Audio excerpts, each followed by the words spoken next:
Breaking news! Things aren't looking good for the Browns, but we still have a few games left. We'll just have to wait and see what this team does. So be sure to hit that like button and subscribe to stay informed. Whether it's injury updates, trade rumors, or game day predictions, this is the place to be, so we'll make sure you're up to date. Now, let's talk about the big headline of the day. David Njoku's injury status and what it means for the Browns heading into Sunday's tough matchup against the Kansas City Chiefs. If you've been following the news this week, you know it's been a roller coaster ride for Njoku as he deals with a hamstring injury that has put his availability in serious doubt. And let me tell you, the timing couldn't be worse. Njoku, who has been one of the few bright spots in this difficult Browns season, addressed his situation earlier this week and didn't sugarcoat how challenging it has been. He said, "It's a roller coaster, trying to deal with it. Trying to get everything ready for Sunday. It's not easy, but we'll see." That tells you all you need to know. The guy is working hard to get back on the field, but hamstring injuries are a problem, and he's officially listed as questionable. As Browns fans, we know that Njoku gives this offense a spark with his athleticism and ability to stretch the field. On the year, he's caught 439 yards, 56 receptions, and 5 touchdowns. Losing him against Kansas City, of all teams, would be a huge blow. And let's not forget who we're playing against. The Chiefs are 12-1, right on top of the AFC, and they're not just good, they're dominant. They're coming off back-to-back Super Bowl titles and have looked nearly unstoppable all season. Their only loss? A close matchup against the Buffalo Bills last month.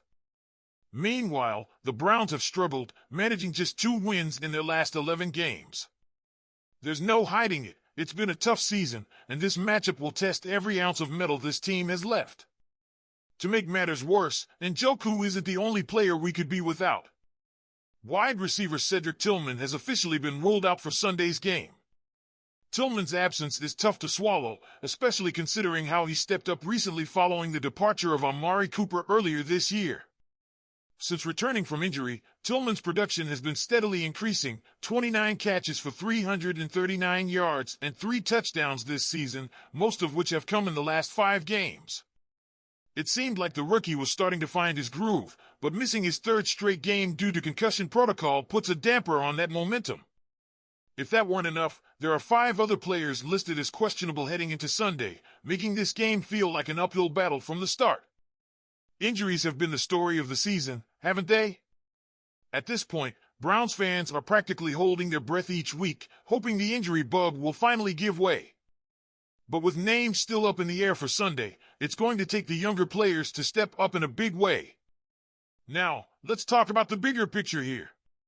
Despite all the struggles, this team is still fighting to finish strong. Head coach Kevin Stefanski and the rest of the staff are focused on maintaining dignity and finding reasons to believe in the future. One key reason? Jerry Jeudy. Since Amari Cooper left, Jeudy has been quietly building a solid campaign, 59 catches, 944 yards, and 4 touchdowns this year. If he keeps up this pace, he'll finish with a career-best average of 72.6 receiving yards per game. Jeudy is one of the pieces this team can look to as part of the rebuild moving forward, and this game against the Chiefs will give him a chance to shine on a big stage. And let's not forget about the competition factor here. Yes, the Chiefs are one of the best teams in the league. Yes, we're underdogs. But this game is about something bigger than just the win. It's about pride. It's about the young players showing they belong. It's about guys like Jerry Jeudy, David Bell, and Elijah Moore proving they can carry this offense into the future. And on defense, it's about stepping up against one of the greatest quarterbacks in Patrick Mahomes and keeping their heads held high. Now, some fans have started asking whether the Browns should tank to get a better draft pick for 2025. I get it, 3-10 is a tough pill to swallow. But here's my take, tanking doesn't build a winning culture. Competing does. Fighting until the last whistle of the season, showing improvement week after week, that's what we need to see from this team. Whether it's Jerry Jeudy, David Njoku, if he plays, or rookies like Cedric Tillman when he returns, these last 4 games are opportunities to see who's ready to step up and lead this franchise forward. So, Browns fans, I want to hear from you. What do you think about David Njoku's injury situation? Should the Browns take extra caution and sit him out, or does he need to suit up and give it his all against the Chiefs?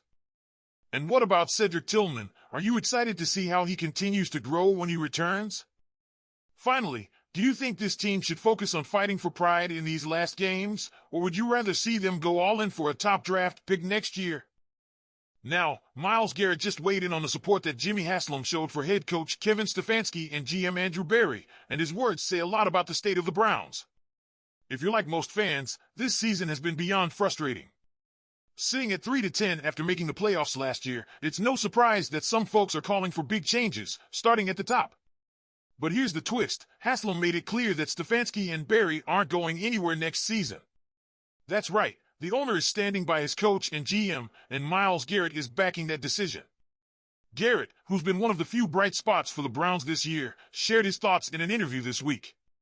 He said, "Them being here, wanting to put the right pieces in play, that'll always give me confidence. As long as that's looking how it is, then I want to be here and I'll be happy to play for Cleveland." Now, let's unpack that. Myles Garrett's voice carries a lot of weight, not just because he's arguably the best player on the team, but because he's also one of the best defensive players in the entire league. The guy has been a monster this season, racking up 11 sacks, 22 QB hits, 15 tackles for loss, and 3 forced fumbles. When a leader like Garrett says he's confident in the team's direction with Stefanski and Berry, it's worth paying attention. But let's be real, Browns fans, it's hard to ignore how things have unraveled this season. A year ago, Stefanski and Berry looked like they had this team on the rise. They had just brought in Deshaun Watson, a 3-time Pro Bowler, and the roster looked strong on paper. Fast forward to now, and it's been a completely different story. Watson hasn't lived up to expectations, and, after tearing his Achilles in October, his future with the team feels murky at best. It's hard not to wonder whether the Browns will ever see the Watson they thought they were getting when they made that blockbuster trade. That brings us to the quarterback situation. Right now, Jameis Winston is holding down the fort, but he's not the long-term answer. With the 2025 NFL Draft looming and some solid QB prospects on the horizon, the Browns have a big decision to make. Do they draft a future franchise quarterback or go a different route? This team needs stability at that position, and it's a problem they can't afford to ignore. So here we are, Browns fans, at a critical moment. Jimmy Haslam is doubling down on Stefanski and Berry, and Myles Garrett is backing them up. But where does that leave you? Do you believe this front office and coaching staff can turn things around next year? Are you confident in Garrett's leadership to keep this team's fire alive? And what do you think about the QB situation? Should the Browns stick with Winston for now, or should they start scouting their next franchise quarterback in the draft? Let me know your thoughts in the comments below. This is a conversation the entire fan base needs to have, so I want to hear what you think. And hey, don't forget to hit that like button if you enjoyed today's update, and subscribe to the channel for more Browns news. We'll be following this story closely as we head toward the offseason, and trust me, there's still plenty to talk about. Thanks for watching, and as always, go Browns!